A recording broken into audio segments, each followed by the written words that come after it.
streets, but I keep searching for your trace in the dark.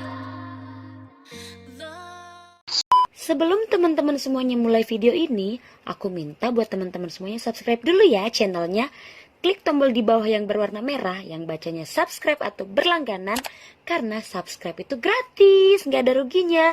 Dan jangan lupa nyalakan loncengnya biar teman-teman semuanya dapat notifikasi setiap aku upload video baru. Oke? Bismillahirrahmanirrahim. Assalamualaikum warahmatullahi wabarakatuh. Kali ini kita akan membahas kaitan dengan manajemen keuangan. Sebelum kita bahas lebih dalam kaitan dengan manajemen keuangan, kita paham dulu apa itu manajemen keuangan. Berdasarkan teori secara redaksional, manajemen keuangan itu adalah segala kegiatan atau aktivitas perusahaan yang berhubungan dengan bagaimana cara memperoleh pendanaan modal kerja, menggunakan atau mengalokasikan dana, dan mengelola aset yang dimiliki untuk mencapai tujuan utama perusahaan. Oke, jadi dari pengertian ini ada 3 kata kunci yang bisa kita ambil. Yang pertama adalah bagaimana cara memperoleh pendanaan modal kerja. Kemudian yang kedua adalah bagaimana menggunakan atau mengalokasikan dana. Dan yang ketiga adalah bagaimana caranya mengelola aset yang dimiliki untuk mencapai tujuan perusahaan. Jadi 3 poin ini yang bisa kita dapatkan, yang bisa kita gambarkan dari pengertian manajemen keuangan. Berikutnya, apa yang menjadi tujuan manajemen keuangan?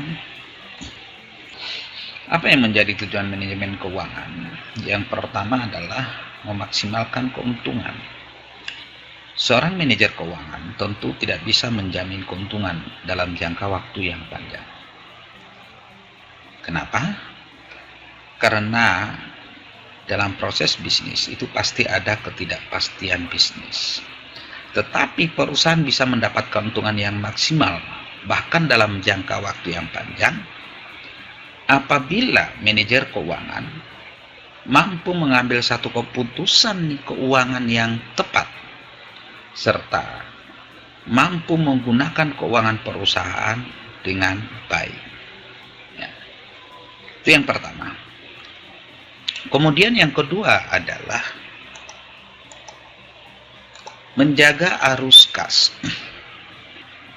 Suatu perusahaan ini tentu harus memiliki arus kas yang sesuai guna membayar biaya kebutuhan perusahaan sehari-hari. Contohnya pembelian bahan baku, kemudian pembayaran gaji karyawan, pembayaran sewa, pembayaran listrik, air, dan seterusnya. Jadi dalam hal ini perusahaan ini harus memiliki arus kas yang tepat, yang sesuai untuk memenuhi kebutuhan perusahaan sehari-hari. Ya. Jadi pengelolaan arus kas yang baik ini tentu pasti akan meningkatkan keberhasilan perusahaan. Itu tujuan manajemen keuangan yang kedua. Kemudian yang ketiga adalah mempersiapkan struktur modal.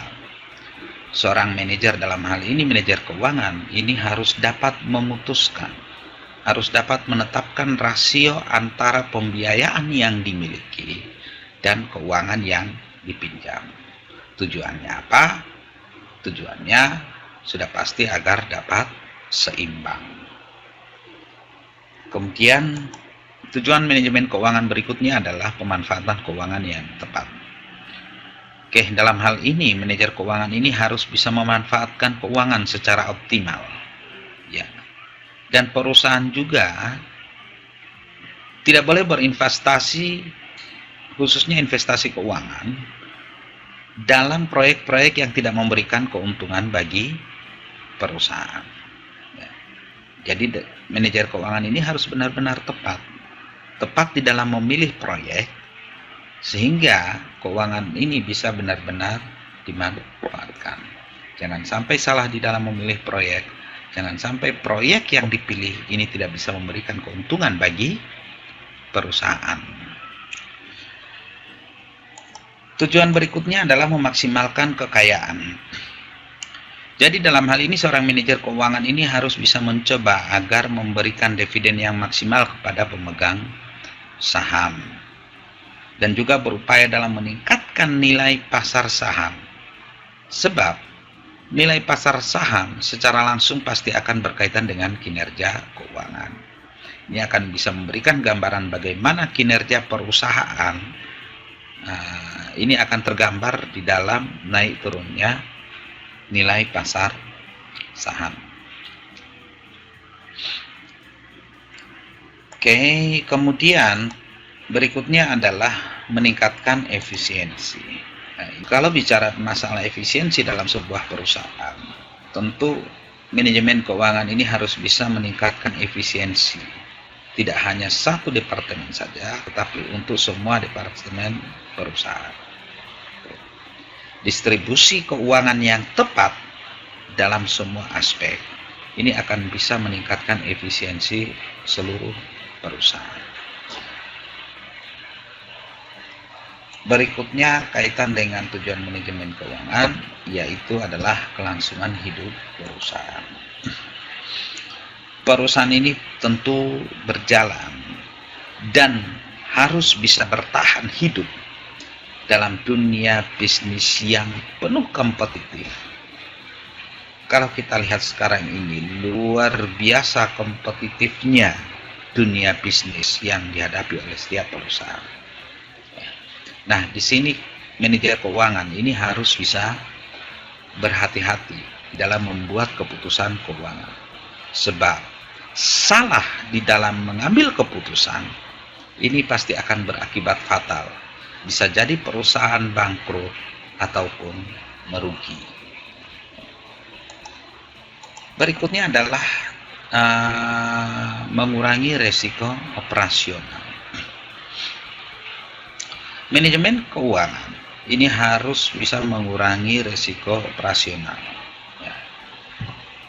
Dalam hal operasional perusahaan, ini pasti akan ditemukan banyak resiko ketidakpastian dalam bisnis. Tetapi seorang manajer keuangan ini harus bisa mengambil langkah yang tepat agar resiko-resiko nanti yang akan dihadapi ini bisa dihindari atau minimal bisa dikurangi. Nah, tentu manajer keuangan ini harus bisa berperan di dalam mengambil satu keputusan, di dalam mengambil langkah yang tepat. Harapannya risiko ini bisa terkurangi. Oke, dan yang terakhir kaitan dengan tujuan manajemen keuangan ini adalah mengurangi biaya modal. Oke, manajemen keuangan atau dalam hal ini manajer keuangan ini harus dapat merencanakan dengan baik struktur modal, ya. Agar apa?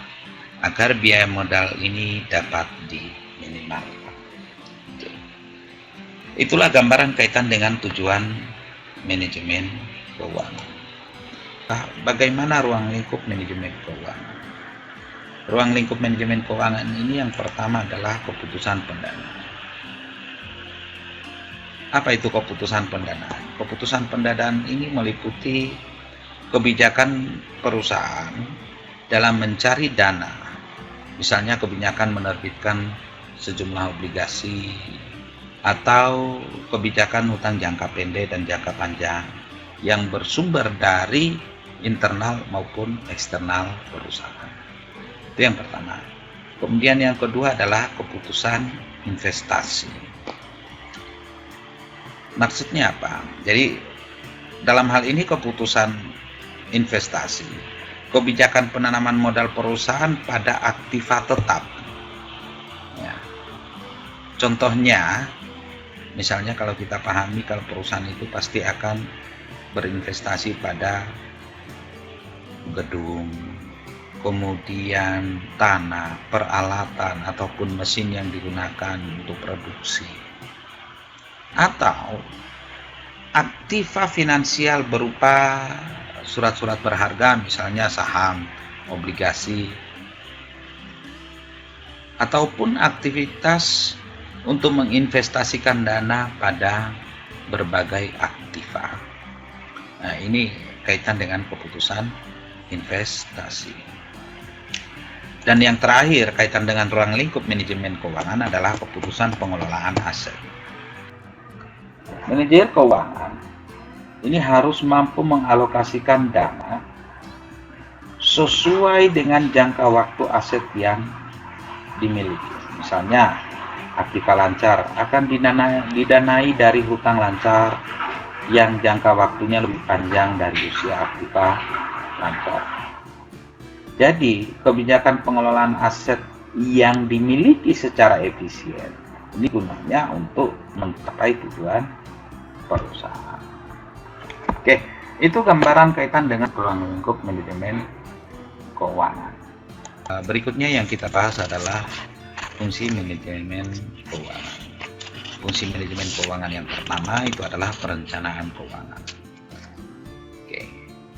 Dalam hal ini, manajer keuangan ataupun manajemen keuangan ini harus bisa atau harus mampu membuat rencana pemasukan dan pengeluaran serta kegiatan-kegiatan lainnya untuk satu periode atau dalam periode tertentu.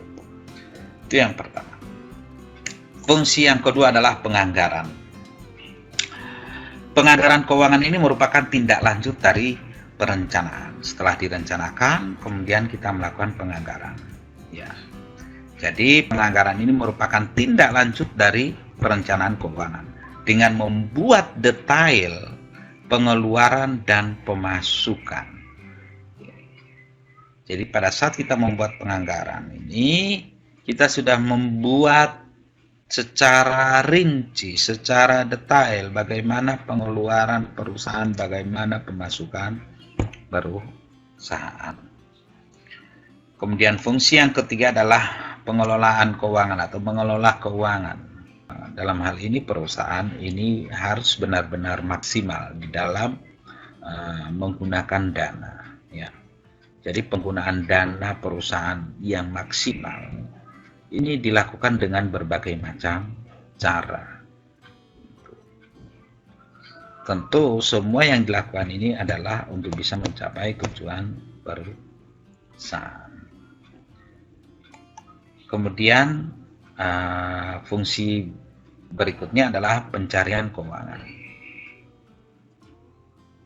Dalam hal ini, manajer harus mampu mencari dan mengeksploitasi sumber dana yang ada secara optimal, ya, gunanya untuk kegiatan operasional perusahaan. Ya. Fungsi manajemen keuangan berikutnya adalah penyimpanan keuangan. Dana dikumpulkan oleh perusahaan. Tentu perusahaan pun harus bisa menyimpan dana secara baik dan aman. Nah, yang kita tanda petik ini aman. Jangan sampai penyimpanan keuangan yang dilakukan oleh perusahaan ini tidak aman. Akan terjadi banyak kebocoran, akan terjadi banyak penyimpangan yang berakibat di saat perusahaan membutuhkan dana, ternyata dana ini mungkin bisa jadi menguap dan sebagainya. Jadi benar-benar harus disimpan secara aman. Nah, ini fungsi manajemen keuangan ini juga merupakan gambaran kaitan dengan fungsi daripada manajer keuangan.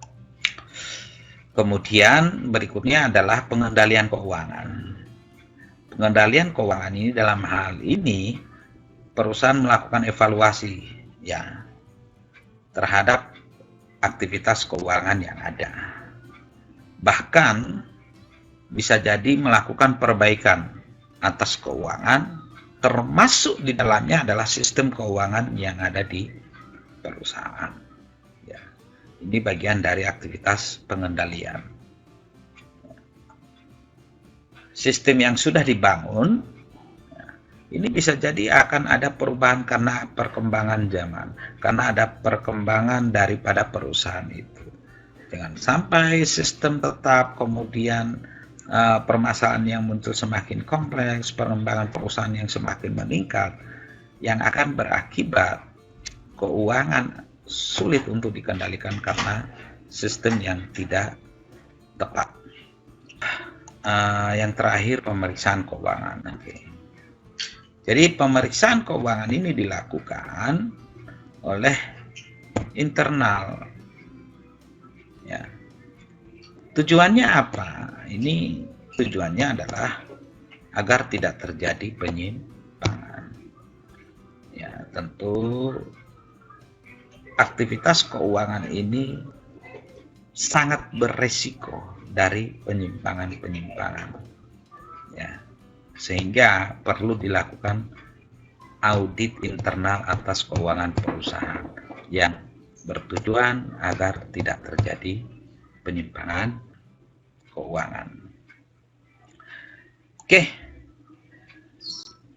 demikian gambaran kaitan dengan pengantar manajemen keuangan. Mudah-mudahan dari penjelasan singkat ini bisa dipahami dan bisa bermanfaat.